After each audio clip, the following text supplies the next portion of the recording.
अस्सलामुअलैकुम वरहमतुल्लाहि वबरकातुहू।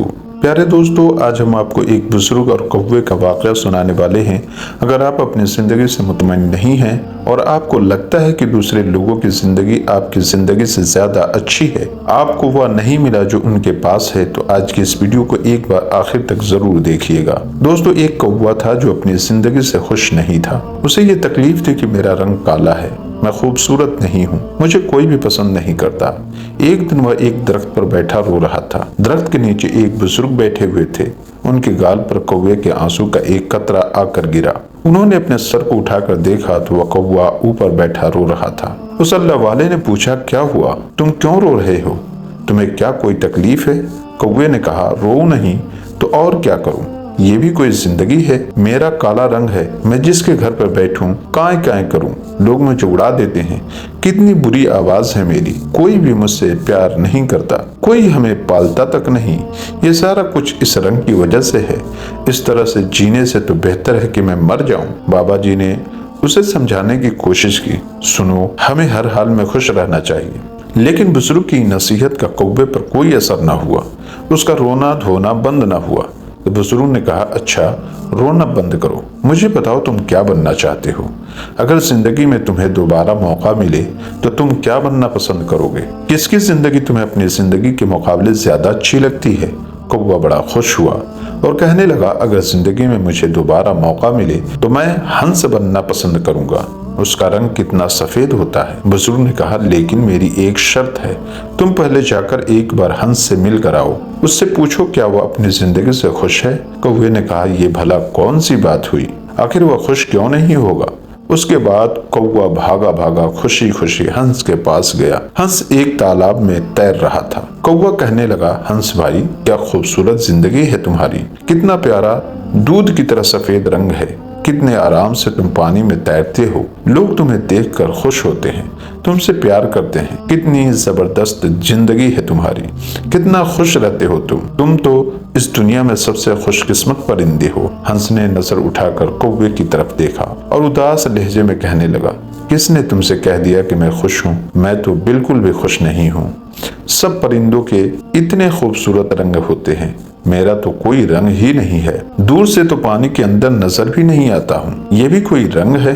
तुम तोते को देख लो, कितना खूबसूरत रंग है, उसका लाल नीला पीला, इतना प्यारा रंग, इतनी प्यारी आवाज, वह तो बातें भी करता है, लोग उसे पालते भी हैं, उसको प्यार करते हैं, मिट्ठू मिट्ठू बुलाते हैं, उसको अपने घर में रखते हैं। जिंदगी है तो तोते की, काश मैं हंस न होता, एक तोता होता। कौवा हंस की जबान से ये बात सुनकर हैरान रह गया और कहने लगा, तो क्या तुम अपनी जिंदगी से खुश नहीं हो? हंस बोला, हरगिज नहीं, इसमें भला खुशी की क्या बात है, उससे तो एक तोता कई गुना ज्यादा अच्छा है। अब कौवा वहां से उड़ा और तोते की तलाश में निकल पड़ा। कितनी देर तक वह तोते को तलाश करता रहा, लेकिन कोई भी तोता उसकी नजर नहीं आ रहा था। तोते का रंग भी सब्ज था और पेड़ के पत्तों का रंग भी सब्ज, आखिर वह नजर कैसे आता? 3-4 चक्कर लगाने के बाद कहीं जाकर एक तोता उसे मिला। कौवे ने तोते से कहा, तोते भाई, कितनी जबरदस्त जिंदगी है, आप कितने खुश रहते हो, आपका कितना प्यारा रंग है,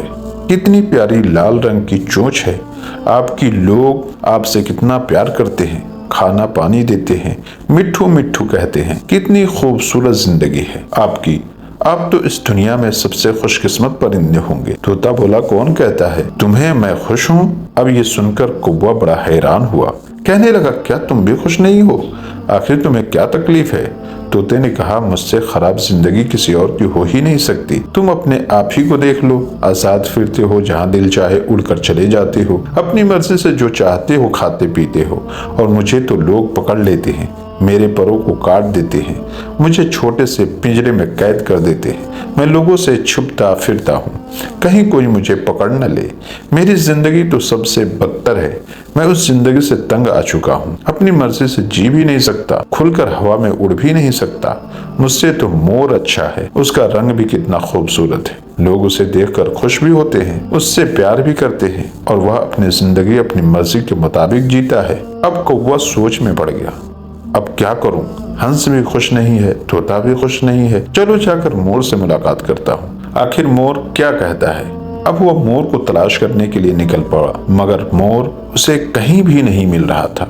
ढूंढते ढूंढते उसे एक चिड़ियाघर में मोर नजर आया। बहुत सारे बच्चे और लोग उसे देख रहे थे, उसके खूबसूरत परों की तस्वीरें खींच रहे थे। वह मोर के करीब जाकर एक शाख पर बैठ गया और कहने लगा, मोर भाई, क्या जबरदस्त जिंदगी है तुम्हारी। हजारों लोग तुम्हें देखने के लिए आते हैं, तुम्हारे पर कितने खूबसूरत हैं। लोग तुम्हारे परों को खुलने का इंतजार करते हैं, तस्वीरें खींचते हैं। क्या शान है तुम्हारी, किस शान से तुम अपने परों को खोल कर चलते हो। कितनी अच्छी जिंदगी है, कितने खुश रहते हो आप। ये सुनकर मोर की आंखों में आंसू आ गए। वो कहने लगा, तुमसे किसने कह दिया कि मैं खुश हूँ।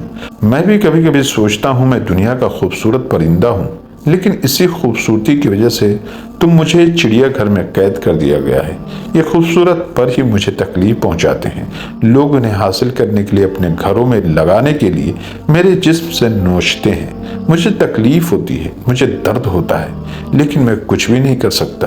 अपनी मर्जी से मैं जी भी नहीं सकता। कौवा हैरत से उसकी बातें सुन रहा था। कौवे ने मोर से पूछा, तो क्या चाहते हैं आप, क्या बनना चाहते हैं। तो मोर बोला, मैंने पूरे चिड़ियाघर को देखा है, सब जानवरों से मुलाकात की है, सब परिंदों को भी मैंने देखा है। सारे ही जानवर, सारे ही परिंदे यहाँ पर मौजूद हैं, लेकिन सिर्फ एक परिंदा है जिसको कैद नहीं किया गया है। वह आज भी आजाद है, अपनी मर्जी की जिंदगी जीता है। मैं बस वही बनना चाहता हूँ। कौवे ने पूछा, वह परिंदा कौन सा है। तो मोर बोला, वह कौवा है। वह तुम हो। न तो तुम्हें कोई पकड़ता है, न तुम्हें कोई मारता है, न कोई तुम्हें कैद करता है। जहाँ दिल चाहे उड़ते हो, जो दिल चाहे खाते पीते हो। तुमसे अच्छी भला और किसकी जिंदगी हो सकती है। कौवे ने जब ये सुना, उसकी हैरत की इंतहा न रही। ऐसा तो उसने कभी सोचा भी नहीं था। वह वहां से उड़ा और सीधे बाबा जी के पास आ गया। बाबा जी ने पूछा, हाँ भाई, तो तुमने क्या फैसला किया। कौवे की आंखों में आंसू आ गए। उसने कहा, बाबा जी, मैं कौवा ही ठीक हूँ, मैं कौवा ही बने रहना चाहता हूँ।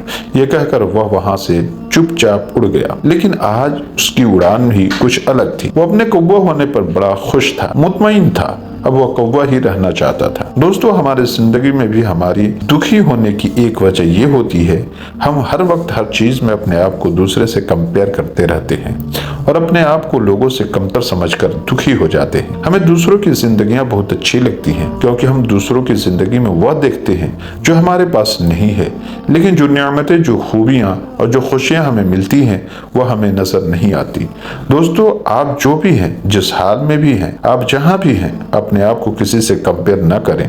जिंदगी में हर रोज कुछ न कुछ नया सीखो, नया सोचो। प्यारे दोस्तों, अल्लाह ताला का शुक्र बहुत बड़ी नियामत है। हर हाल में हमें अल्लाह का शुक्र अदा करते रहना चाहिए और यकीन जाने, जो अल्लाह की नियामतों पर अल्लाह का शुक्र अदा करता है, अल्लाह तबारक व तआला नेमत में मज़ीद बरकत अता फरमाता है। और जो अल्लाह की नियामतों पर अल्लाह का शुक्र अदा नहीं करता, अल्लाह ताला अपने उस बंदे से अपनी नियामत को छीन लेता है। तो अल्लाह तबारक व तआला ने हमें जैसी जिंदगी अता की है, हमें उस पर अल्लाह का शुक्र अदा करना चाहिए और अपनी जिंदगी को और अपने आप को दूसरे से कंपेयर करने के बदले सब्र और शुक्र के साथ अपनी जिंदगी को गुजारना चाहिए। अल्लाह हमें और आपको अमल की तौफीक अता फरमाए। दोस्तों, उम्मीद करते हैं आज की हमारी ये वीडियो आपको जरूर पसंद आई होगी। वीडियो पसंद आने की सूरत में इसे लाइक करना, अपने दोस्तों अहबाब के साथ शेयर करना न भूलें। आज की इस वीडियो के बारे में आपकी क्या राय है, कमेंट बॉक्स में जाकर जरूर कमेंट करें। अगर आपने हमारे चैनल को अब तक सब्सक्राइब नहीं किया तो अभी सब्सक्राइब कर लें और आइंदा आने वाली तमाम ऐसे ही दिलचस्प वीडियो की नोटिफिकेशन के लिए बेल आइकन को क्लिक करना ना भूलें। आज की वीडियो में बस इतना ही। बहुत जल्द एक और नई कहानी के साथ आपकी खिदमत में हाजिर होंगे। तब तक के लिए हमें इजाजत दें। अपना और अपनों का खूब ख्याल रखें। अल्लाह हाफिज।